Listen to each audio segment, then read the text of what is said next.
Good morning.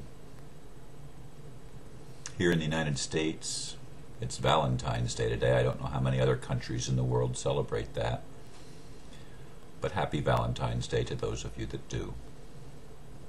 A couple days ago, I talked about what was happening in Egypt, and the flame of freedom that's burning there. And Egypt, of course, I said is the cradle of modern or Western civilization. Today I'd like to talk a little bit about the ninth wave and the flame of freedom, the flame of human consciousness and unity consciousness that is burning in China.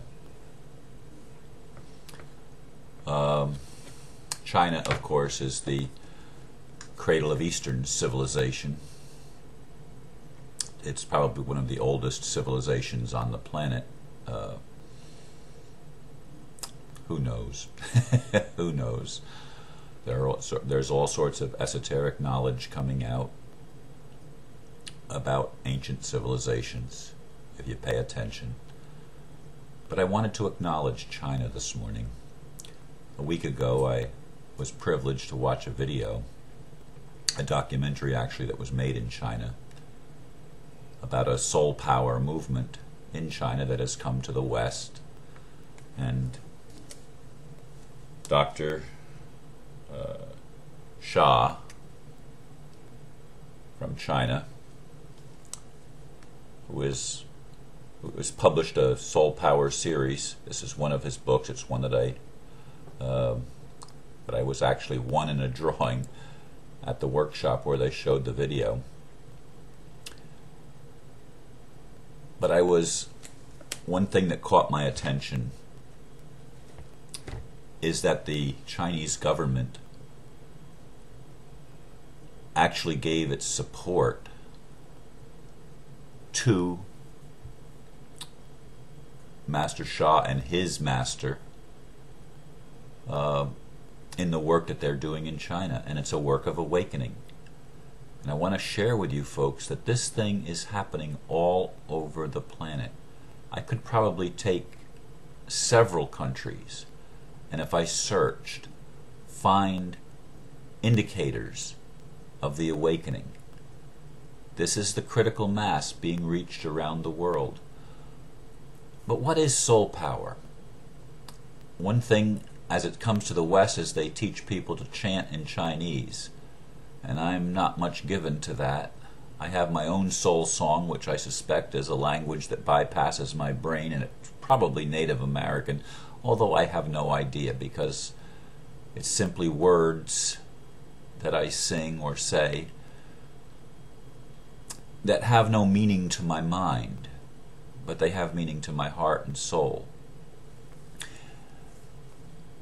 And anyway, Master Shah is teaching people all over the Western world, and I don't know how far abroad his message goes. I think he's based out of Toronto, Canada. But it comes out of China, is what I'm saying. And soul power is the idea that everything is alive with soul, with consciousness. Everything but everything is alive. No exceptions. Your heart is alive. It has a soul. Your lungs, your liver, your spleen, all of the vital organs of your body, and in fact each individual cell that make up those organs is a living soul. I've never thought of it until I came into knowledge of this soul power idea. I never thought of them as having souls, them being cells and individual molecules and even atoms.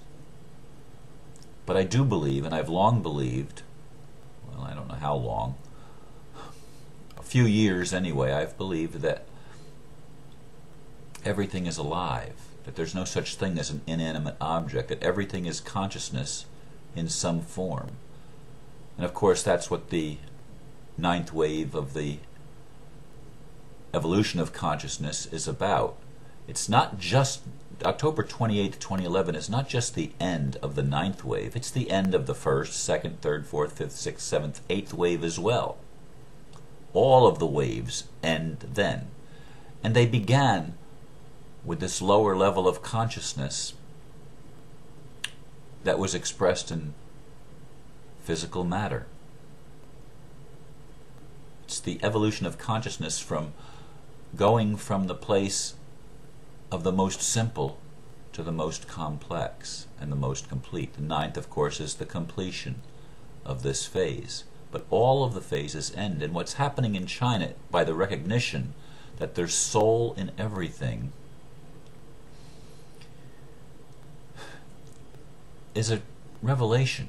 It's a revelation to all of us that we are part of something bigger. Yes, we have our individuality. Yes, we have developed our ability to see ourselves as separate. And that, while that has been damaging, it's healing when we then recognize that yes, I am an individual, and yes, I am also connected to something much bigger. This is what's happening in China.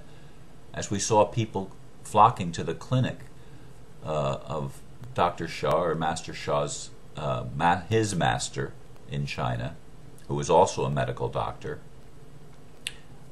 I mean, this is happening in China, where they're singing a soul song in Chinese, which translated in English is, I love my heart and soul. I love all humanity. Oh, I shouldn't be doing this. Join heart and soul together in peace and harmony. In peace, love, and harmony. I sing it okay when I'm by myself. When I'm in front of a camera, it probably sounds terrible. At least it did to me, so that's why I shut up.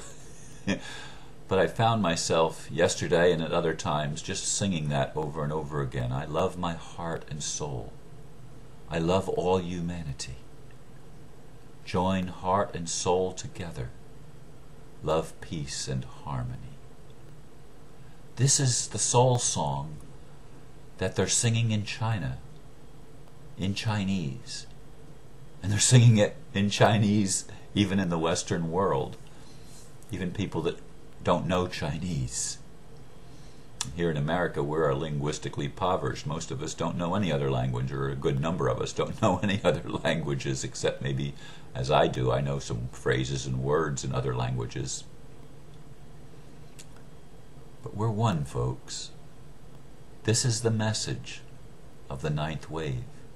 It's the opportunity that we're being given by Spirit, by our Creator, to remember.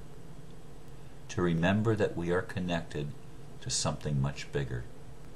And it is in that remembering, and it is in the integration of that memory with our consciousness, with our current understanding of the universe, that allows the flame of freedom to get larger and larger and larger within our hearts, within our souls, within our minds, within our spirits. This is what is healing us and bringing us together. It's divine alchemy. It's the alchemy of spirit, the alchemy of soul, that is integrating within us everything, as we see that everything is alive. Everything beats with the heart of the Creator itself throughout all of creation.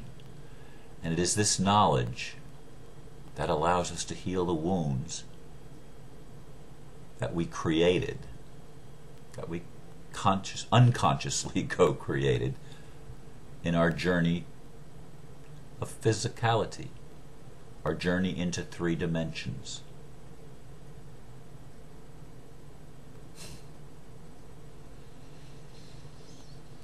It is the time of awakening, to be able to love our heart and our soul, our physical vessel that pumps blood through our bodies, our heart, and our soul, the invisible part of ourselves that's connected to everything. You can also call it your spirit. It doesn't matter. Again, we've got to get beyond the words that have been used to divide us. People say of China, well, it's a communist nation. So what? The move of the Spirit of God or of Creator is present there as it is present on every nation on earth. This is the glorious time that we're living in. It's the time of awakening. Please consider this as you choose, consciously choose, today and for the rest of your life, to see yourself as holding the whole world in your heart, to being able to love all of humanity, regardless of religions, regardless of nationality, regardless of race, regardless of political affiliations, regardless of all the things that we have used to separate ourselves. We hold the whole world in our heart. This is what transforms the world and enables us to move with the energy of co-creation in union and unity with universal consciousness and cosmic awareness. May God bless you today. Namaste.